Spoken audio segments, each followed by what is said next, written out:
አሎ ሰላም አለይኩም ወራህመቱላሂ ወበረካቱ። ቤተሰብ እንዴት ናችሁ? ሰላም ናችሁ ወይ? ጤና አፍያ፣ ስራ እንዴት ነው?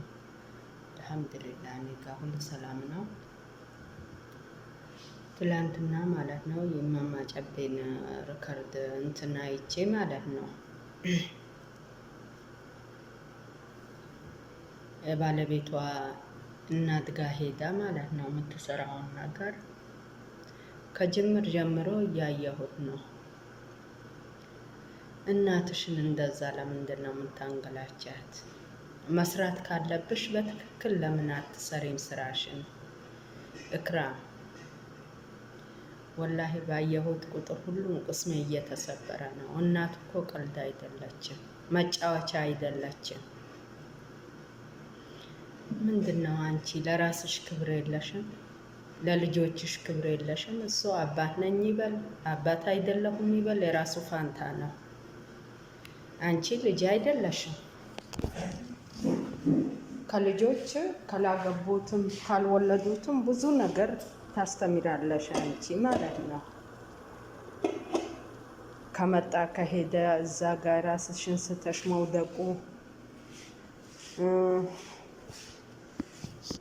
እኔ አግባብ ነው ብዬ አልወስደውም በእኔ በኩል ማለት ነው።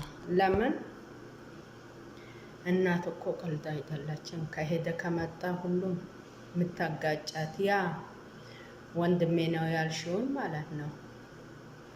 አንድ ሰው በአንቺ ሰበብ አንድ ሰው ቢጠፋ እረፍት አለሽ አንቺ? ኢክራም እረፍት እኮ የለሽም። ምንድን ነው ዝም ብለሽ ልጆችሽ ብታሳድጊ ክብርሽ ጠብቀሽ ዲኤንኤ ምርመራ ተብሎ ያጓደኛሽም ተብዬ ወንድም ተብዬው ልጅ ነው አይፈረድበትም።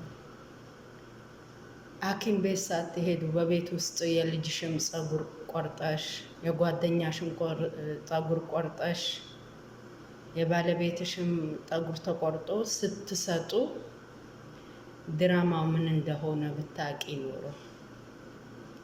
ድራማ ነው እኮ። አንድ ሰው ሐኪም ቤት ሄዶ ማን አይነቱን መረጃ መስጠት ይችላል?